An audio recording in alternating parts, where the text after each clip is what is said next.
I met almost 1,600 VC and angels in total. We are happy to get lots of VC from USA, from Singapore, from Japan, from Dubai, Indonesia, even Africa. How were you actually able to reach out to them? I want to share one thing to all startup founders. 皆さんこんにちは。世界のスタートアップ情報を発信するスタートアップバックパッカーです。会社を辞めて一人旅しながら世界各国のスタートアップや VC に取材しています。今回は世界中の投資家から投資を受けて起業できたバングラデシュの起業家を取材します。1600人の投資家と話して得た学びを共有いただきます。皆さんにとっても有益な情報がたくさん詰まった動画になってます。Let's go! Now I'm with the CEO of PriyoShop, Asikul. So let me introduce PriyoShop first. PriyoShop is a B2B marketplace that empower micro MSME, that means a small mom and pop shop, connect with big brands like P&G, Unilever to bypass the fragmented supply chain with embedded finance. We provide a platform to big brands so they can upload their SKU, manage their orders and Salesforce. On the other hand, we provide a digital catalog to mom and pop shop so they can access all the brand and distributor product in a single platform, can place order easily and get delivery within 24 hours. If they are eligible, we also offer pay later facilities in partnering with other financial institutes. In Bangladesh, there are 5 million micro SMEs. So if you consider the $200 billion retail market in Bangladesh, where almost 97% in MSME's hand. So market opportunity is huge. Everyone is stuck because of lack of connectivity, lack of digitalization. You're funded from like many other investors from many other countries, including Japan, right? Like I really wonder how you actually did this and how hard it was for you to actually like do this. Oh, it's a horrible journey Oh, is that actually. really? 2023, it's a very tough time for all startups ecosystem because all VC go for VC winter.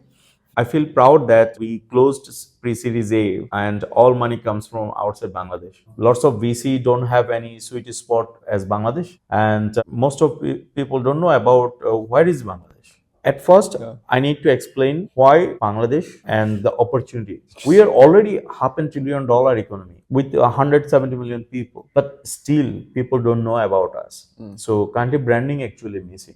We are happy to get lots of VC from USA, from Singapore, from Japan, from Dubai, Indonesia, even Africa. It's amazing because, you know, like it's fair to say that VC is like a local business, right? Usually. How were you actually able to reach out to them? VC outreach actually is very difficult, and Yeah. you able to send lots of cold text to VC through LinkedIn or email them, but it's very hard to reach them.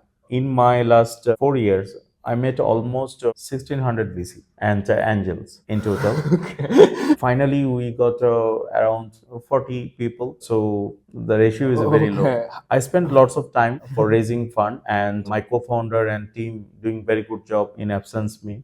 And for outreach, I recommend all the startups. You need to talk with VC. Whatever, you should say hello or hi. At least pitch your startups at least 1 minute to them. Few learning actually comes from last couple of years. You don't need to talk with everyone who are not actually showing interest in your sector. Initially, you need to identify who actually have at least minimum interest in your sector. Second, in your country. Third, the stage. I met a few VC who also are showing interest in PriyoShop, but they actually late stage, so they're not fit for us. But I spent quality time with them. So one side is good. So you are already connected with your next investors, but initially this time is wasted. I got few investment from few VC. It was very great journey. I want to mention one name because it's from your region, the GFR fund.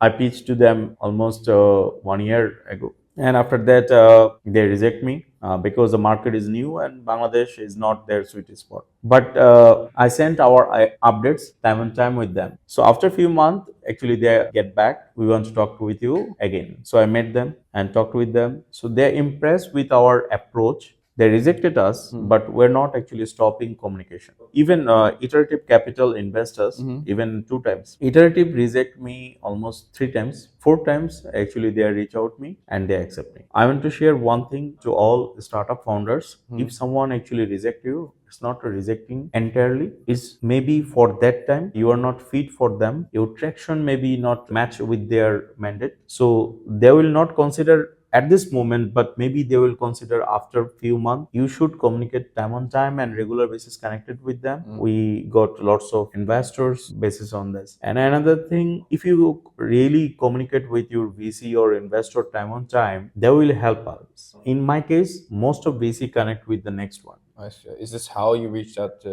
1,600 investors? I participate all the pitch competitions. I participate all the VC event. I met all of them as much as I can. Yes, everyone is not fit for me because their sector is different. Like someone actually invests in only EdTech. This VC is not fit for me, but I met them. And after that, I learned about it. I don't need to meet them. So because they're focused on EdTech only, they're focused on Southeast Asia only. But for my case, most of VC invest in Bangladesh first time through PriyoShop.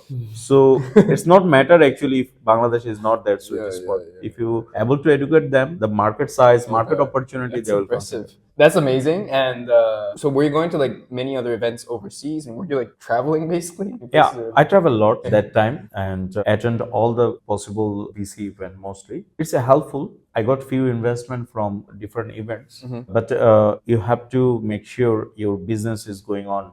Otherwise, you will face problem if you just travel. So growth actually going on. Another co-founder of PriyoShop is Ehsan. Ehsan joined us as an operation ABP. But after a few months, I realized that in my absence, actually, he take care of the entire show. He provided his ultimate dedication. So we bring him as a co-founder. If you have that type of people within your team, that's a blessing. Otherwise, it's very hard. A startup founder needs multiple co-founders who actually have a specific knowledge for a specific area.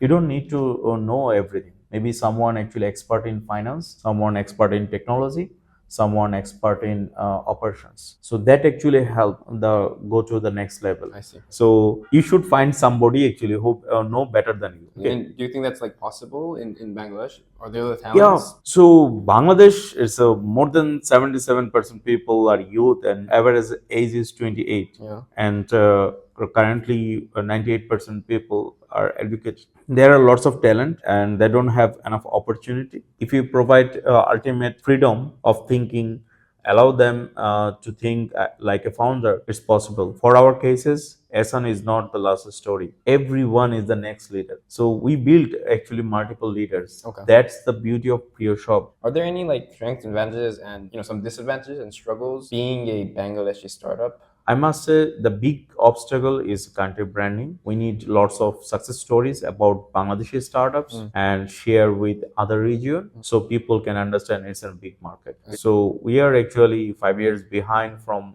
India and Indonesia. So do you think country branding is like the most element that's actually hindering people from like investing? Or? Yeah, definitely. And also initial investment from Bangladesh is also tough because there is no proper early stage VC.